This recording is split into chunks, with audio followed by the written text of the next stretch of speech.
See all that cactus? There's a lot of it, and it's everywhere. We're gonna get all that picked up with the tractor and moved out on the other side of this white bush, to hopefully create a bit of a sound barrier between us and Highway 16 here in Llano. Here's our lean-to shed. I've got my very makeshift compost that I have started, makeshift compost bin, and I'm using a recipe of trying to use 1 part green, 2 parts brown, which I think is hopefully makes some sense, but it's kind of like, green would be the stuff that is in the that's the bin. I have to put that I forget what these are called, pallet on top, because some critters have been getting into the good stuff and pulling out the butternut squash peelings and sweet potato peelings and stuff like that. But anyway, the 1 part green is like the potato peelings and lettuce and salad and things that come out of the kitchen, and the brown is like wood chips and the hay that's over here and grass clippings and things like that. And then I add some dirt to it. I know I'm supposed to check the temperature, but it was 21 degrees this morning, so I don't think it's hit the 140 degree mark, which I think is what it needs to get to.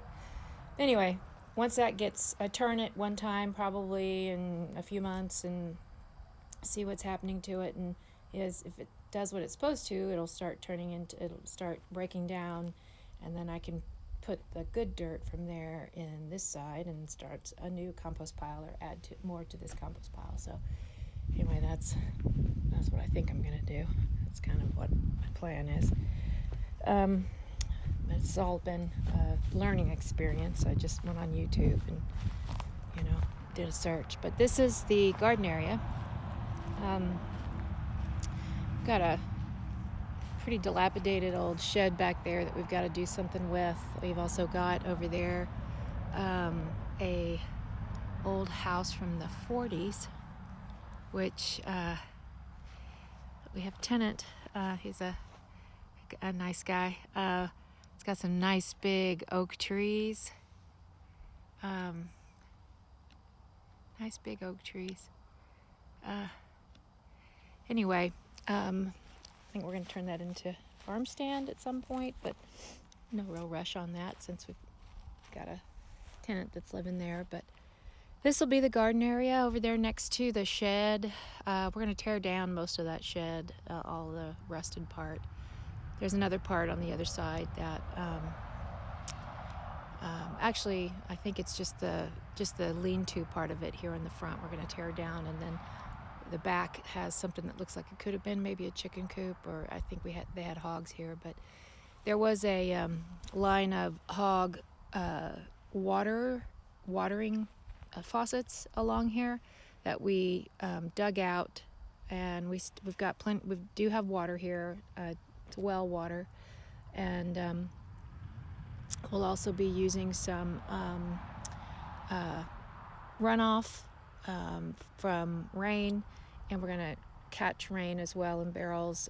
Don't know if we're going to catch it over here. I think we probably will, but Clay's bringing the tractor over. I sent a soil sample off to the Texas A&M Ag Extension for the county to get it tested to see what kind of I think they check the nitrogen, the phosphorus, I think I'm getting a boron test, and they test for some other stuff too, whatever the potassium maybe, but whatever the normal levels are that you check for, maybe manganese, and then once they tell you, if you know what you're going to grow, which mine's going to be a vegetable garden and probably some berries, they tell you what additives or amendments, as they are called, to give to put into the soil.